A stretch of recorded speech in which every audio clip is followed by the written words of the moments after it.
Thank you so much for joining me in today's video because the cancellation rate of home buyers right now reached a new all-time record high. In today's video, I'll share the areas in which cancellation rates by home buyers are the highest as well as the lowest. Additionally, based on my own analysis of Redfin's data, closed home sales nationwide dropped to the lowest levels since 2012, excluding the onset of COVID back in May of 2020. So in today's video, I'll share all the details plus some other metrics about what happened for the month of October based on Redfin's latest report. Having said that, if you guys appreciate these timely housing market updates, then please hit the like button if you haven't done so already. And also please hit the like button as well. I greatly appreciate that. So let's begin today's video. This is something really caught my attention here. It says pending home sales, a measure of contracts being signed between buyers and sellers, have inched up in recent months, yet closed home sales have been decreasing. So contracts being signed are increasing, yet closed home sales are decreasing. This implies that people are getting their offers accepted, but they're backing out later. So for example, in October, closed home sales decreased 1.8% from 1 month ago, and we're down by 12.5% from a year earlier, hitting the lowest levels since the onset of this pandemic. But based on my own analysis, excluding May of 2020, the current levels of closed home sales, at least for October, the lowest levels since 2012. And it says here, this is partly because many deals are falling through at the very last minute. So roughly 54,000 U.S. home purchase agreements, these are home buyers that have gotten their offers accepted, but they opted to cancel their contract for the month of October. That was equal to 17.2% of homes that went under contract that month, the highest percentage in Redfin's records going back to the year of 2017. That's up from 16.1% from last month and up from 16.6% from 1 year ago. So here's a chart showing cancellation rates. Again, these are when home buyers cancel their purchase agreement with the home seller here. So the highest levels right now at 17%, very close to what we had back last year. It must have been 17.0 to 7.1%, and now it's at 17.2%. Also, roughly on par with what we saw back in March of 2020, when we more or less had COVID lockdowns. Let's now have a look at what happened compared to pre-COVID levels. So in October 2019, the share was at 13%. In October 2018, it was at 14%. Then when looking at October of 2017, which is right there, it was at 12%.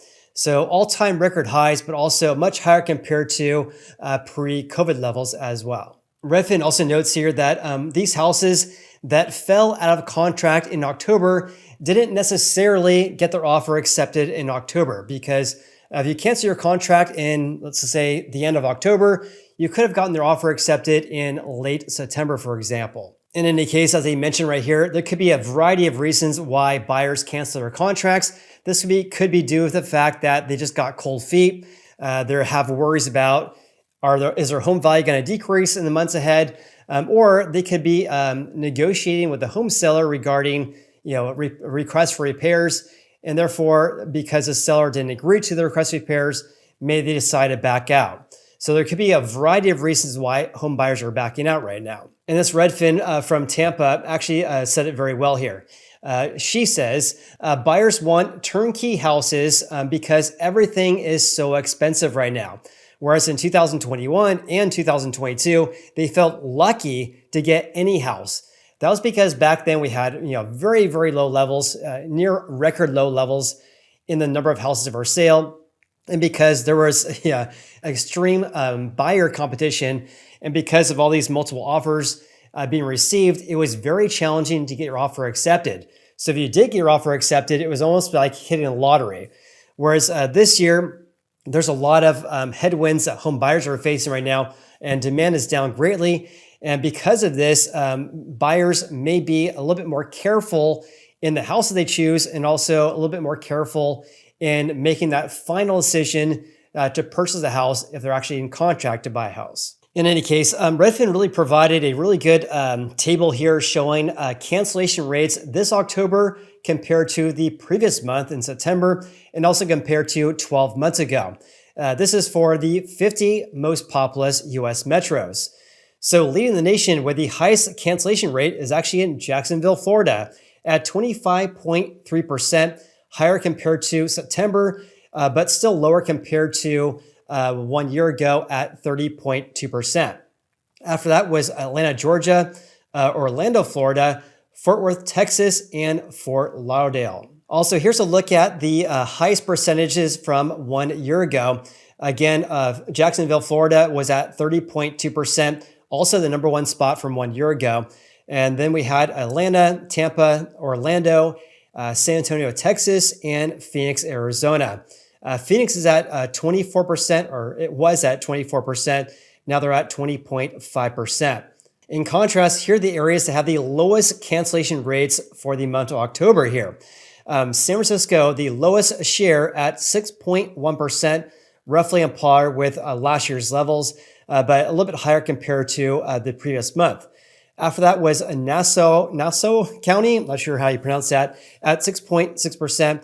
Then we had Montgomery County, Pennsylvania, San Jose, California, and Oakland, California. And by the way, if you guys are curious about other metros in this analysis here, then I'll provide a link in the video description below, like I do for all my videos. One thing I do want to share is Sacramento, because that's where I live and work as a real estate agent. And a lot of people are interested in that who watch my videos here. So again, on a national level, we're at 17.2%. So Sacramento is at 19.5%, a little bit higher compared to the national average, and also at 19.5%. This is much higher compared to September, and also higher compared to 1 year ago as well. Okay, moving on, let's talk about US pending home sales, a measure of contracts being signed between buyers and sellers. So when a home buyer gets their offer accepted. So US pending home sales actually increased 1% month to month in October to the highest level in a year on a seasonally adjusted basis. They fell 4.8% from a year ago, but that's the smallest annual decrease in about 2 years. So here's a look at Redfin's data center, which by the way, I don't really share this section too much on the channel. So just go to, or just Google Redfin data center. Instead of looking at this area right here, just scroll down just below it, and you can look at this chart right here. So let's first look at pending home sales, and then we'll look at new listings and also closed home sales as well. So pending home sales on a seasonally adjusted basis, which by the way, you can adjust that right here. You can look at non-seasonally adjusted or seasonally adjusted. In this example here, I'm looking at seasonally adjusted pending home sales. That has been increasing very slightly ever since really April this year. A small increase each and every month. Now, when we zoom out, going back to the year of 2012, you really can see how low these numbers are though. So excluding the onset of COVID back right here, April 2020, when we only had about 312,000 pending home sales, compare that to what we're seeing right now, we have approximately 401,000 pendings. This is actually the lowest levels since approximately February of 2016. So big picture here, even though pending sales have been increasing on a seasonally adjusted basis ever since more or less March this year, historically speaking, we're at very low levels. Now let's have a look at closed home sales. This is a big difference here. So let me just zoom in here. So looking at more or less this year. So looking at this, again, we saw pendings increasing very, very slightly ever since the early summer or early spring months here, whereas closed home sales, entirely different story here. So closed home sales have been decreasing more or less ever since August this year. Additionally, when we zoom out here, you can see how low levels these are right here. So closed home sales, approximately, let's just call it 400,000 for October. Excluding May of 2020, the current levels right now at around 400,000, the lowest levels since approximately 2012. To be exact, the fewest number of closed home sales since July of 2012. So therefore, excluding one single month, which is more impacted by COVID lockdowns than anything else in May of 2020, we're at a more or less an 11-year low for closed home sales on a national level. Okay, changing gears slightly here, let's talk about the number of new listings compared to previous years here. So for the month of October, there's around 487,000 new listings. This is actually a slight decrease compared to September, but at 487,000, this is much lower compared to pre-COVID levels.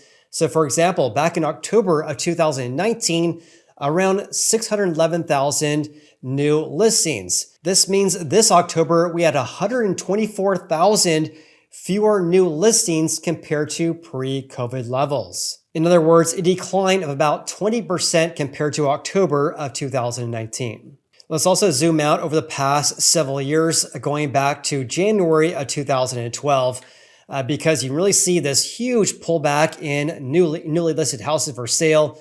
The current levels at around 487,000, more or less on par with the lowest pre-pandemic levels that we've seen going back to at least January of 2012. And this, of course, is one of the main reasons why we see historically low inventory levels of existing houses for sale right now.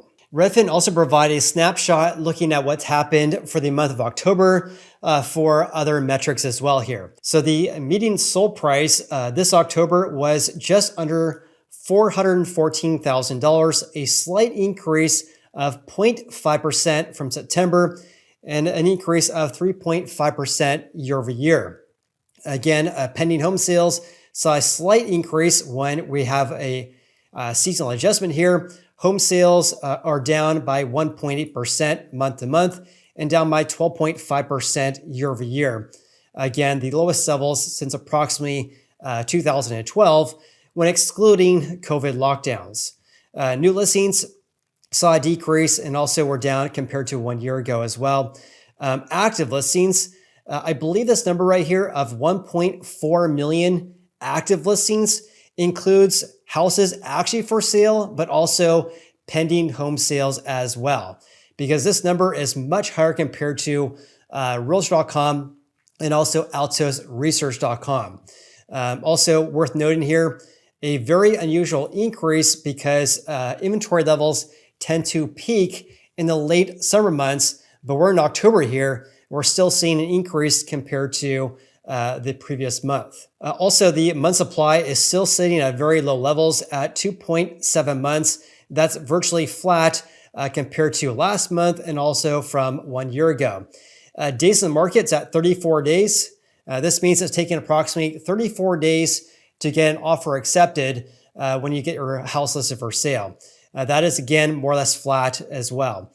So the share of houses with a price reduction, according to Redfin, is at 21%. That's higher compared to September, but lower compared to 1 year ago. They also reported the average sale price to final, keyword there, final list price. So that accounts for when a home seller does price reductions, so only looking at their final asking price. That's 99.3%, which means for October, home sellers sold their houses for 0.7% less than their final asking price. Redfin also looked at 91 US metros that have a population of at least 750,000. It says here, to note here, sales and listings posted large year-over-year gains in coastal Florida markets, including Northport and Cape Coral, in part because Hurricane Ian slowed the housing market during the fall months of 2022. So because 1 year ago, we saw a sharp pullback in home sales and listings, that of course caused a huge increase compared to what happened when we had Hurricane Ian. So therefore, pending home sales increased the most at these 91 US populous areas here. Pendings increased by 16.4% year over year, more than any other metro that Redfin tracks. After that came Dallas, where they saw an increase of 11%. Then we had Tampa following Dallas. In contrast, the biggest decreases were Greensboro, North Carolina, down 31%. Then we had Birmingham, Alabama, down by 24%. Then Knoxville, Tennessee, a decrease of 24.2%. Meanwhile, closed home sales increased the most in Cape Coral, Florida, a gain of 27.3%. Then we had Salt Lake City, Utah, Northport, Milwaukee, and McAllen, Texas. They fell the most in Tacoma, Washington, down by 27.4%. Then we had Oxnard, which is in the Ventura area, and then Frederick, Maryland, a decrease of 20.4%. Let's also have a look at the median sold price. That increased the most in Lake County, Illinois, a gain of 16.4%. Then we had Newark, New Jersey, and Camden, New Jersey as well. They decreased the most in Northport, down by 8.2%.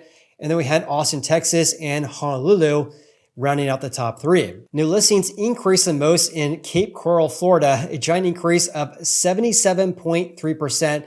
Again, more impacted by Hurricane Ian that hit about 1 year ago. And then we had Northport, Florida, and McAllen, Texas as well. They fell the most in Atlanta, Tacoma, and Portland, Oregon. In regards to housing supply, that increased the most in Cape Coral, Northport, and New Orleans. They decreased the fastest in Las Vegas, Stockton, California, and Tacoma, Washington. With that said, please comment below with your biggest takeaways from today's video. Also, if you guys got any value out of this video whatsoever, then please hit the like button. I greatly appreciate that. Of course, I appreciate you. Like and subscribe, and I will see you on the next video. Have an awesome day.